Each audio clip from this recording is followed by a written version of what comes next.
Minahan kong mga igsoon, maayong gabi.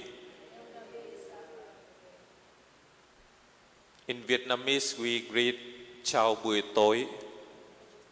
Dili nga kasabot. Ako si Vietnamese for those who do not know yet.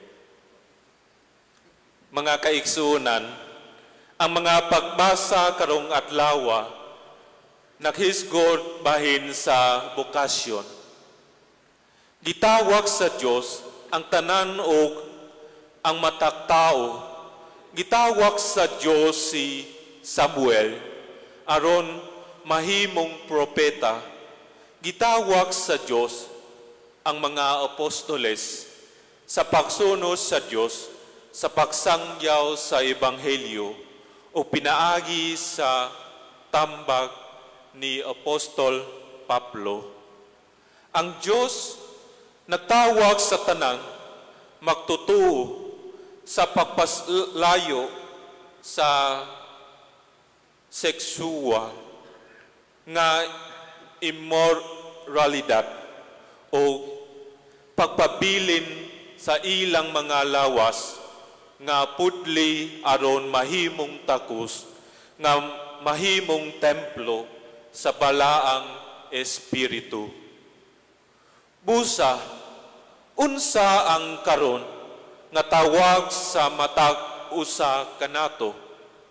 Unsaon nato pagtubag ang pagdapit sa Dios sa pagsunod kaniya? Kinahanglan tubagon nato ang tawag sa Dios sama sa pagtubag dayon ni Samuel sa Dios. Isuti, Ginoo, kay ang imong alagad na minaw o pangitaa ang Dios, umari ka og tan-awa aron mosunod sa Dios.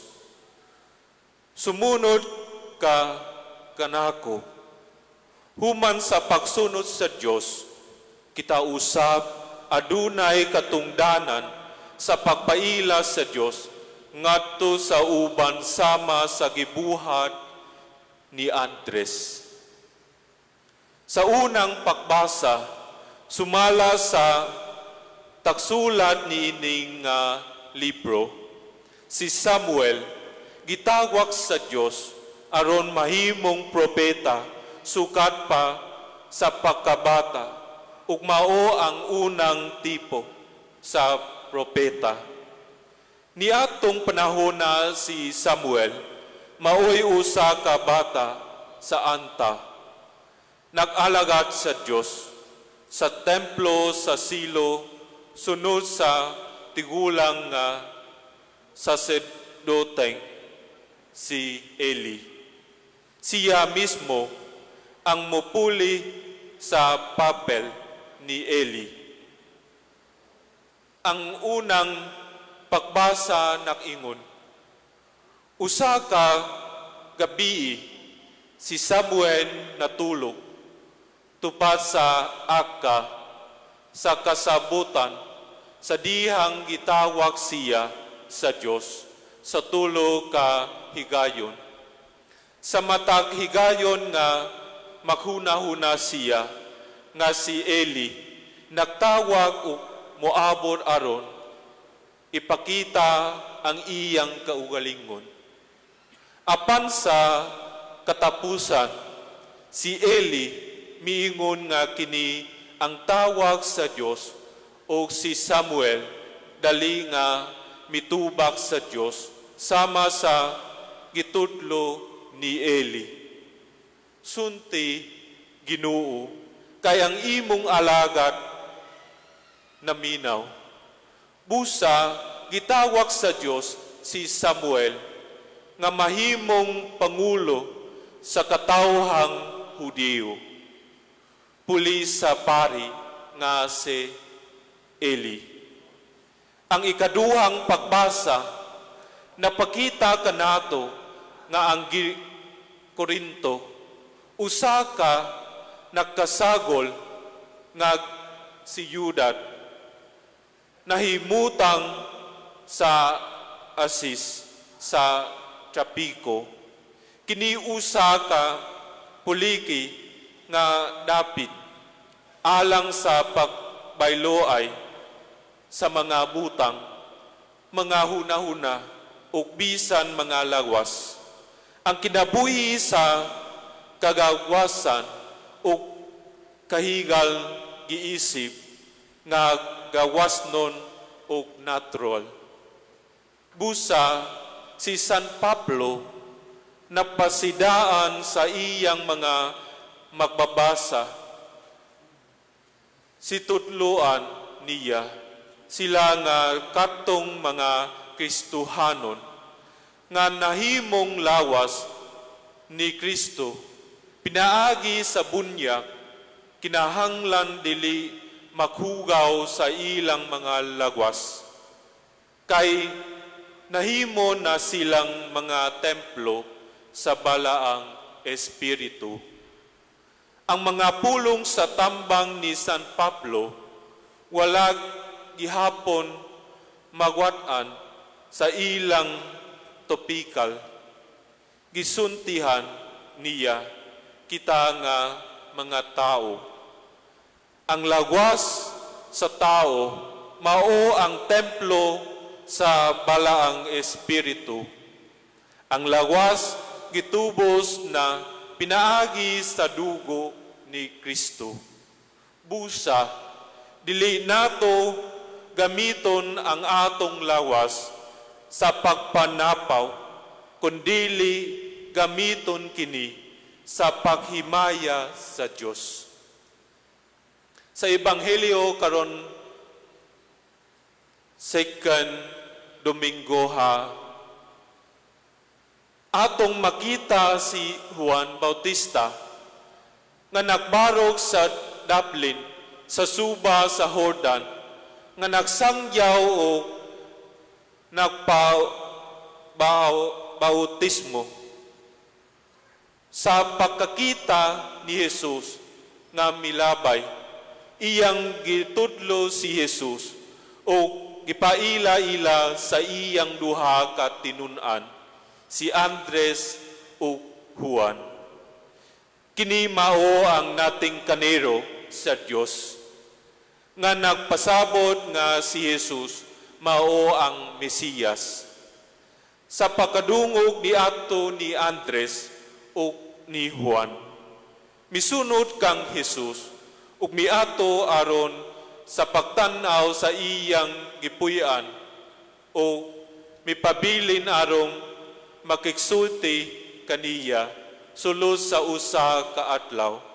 Busa, gikan sa mga tinun-an ni Juan, ang duha ka tawo nahimong mga tinun-an ni Jesus. Sa ulihi, ginpagkilala ni Andres si Jesus sa iya utod nga si Simon. Gidawat usab sa Dios si Simon, ingong tinun-an o giilisan paniya ang iyang ngalan o Cephas, nga nagkahulugang bato, nga nagtugod kanato sa pagtag na sa iyang umaabot nga papel.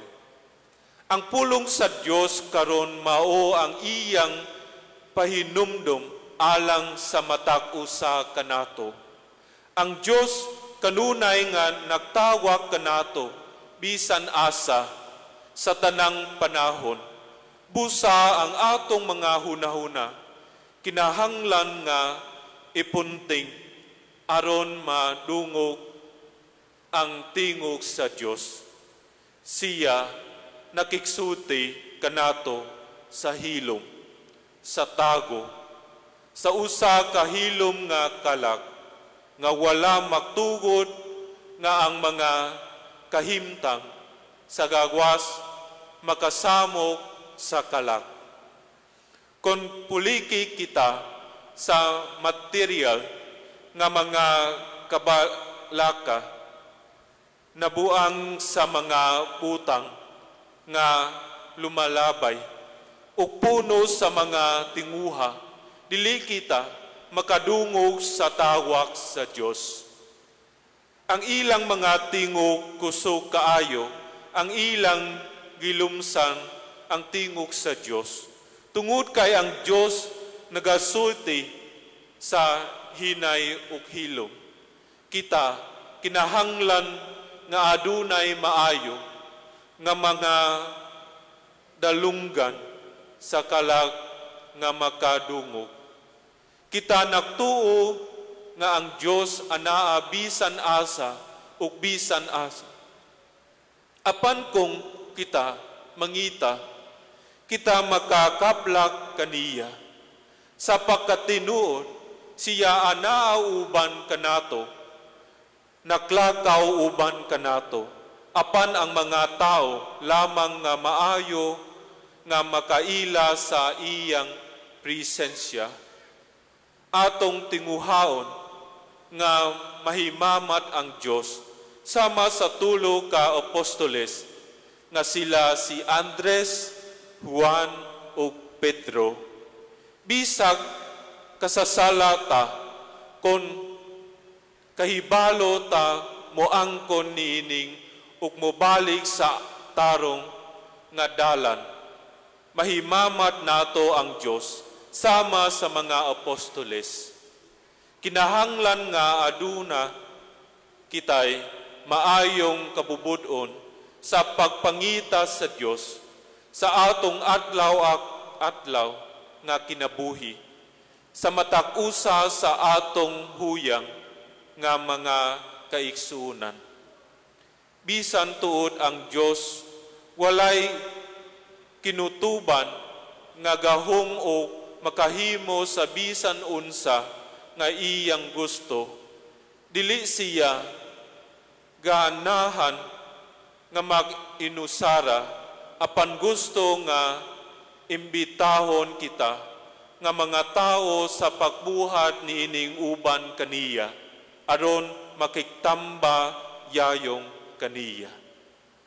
Ginoong Hesus, ang imong pulong kanamo mahimong akong mga saksi. Ginoo, unsaon namo pagtuman niining sugo kon wala pa kami makahimamat kanimo. Ang pagsaksi sa Dios dili lamang walay kahulugan nga mga pulong, apan kinahanglan adunay sulos sa kalag nga nakasinati niini.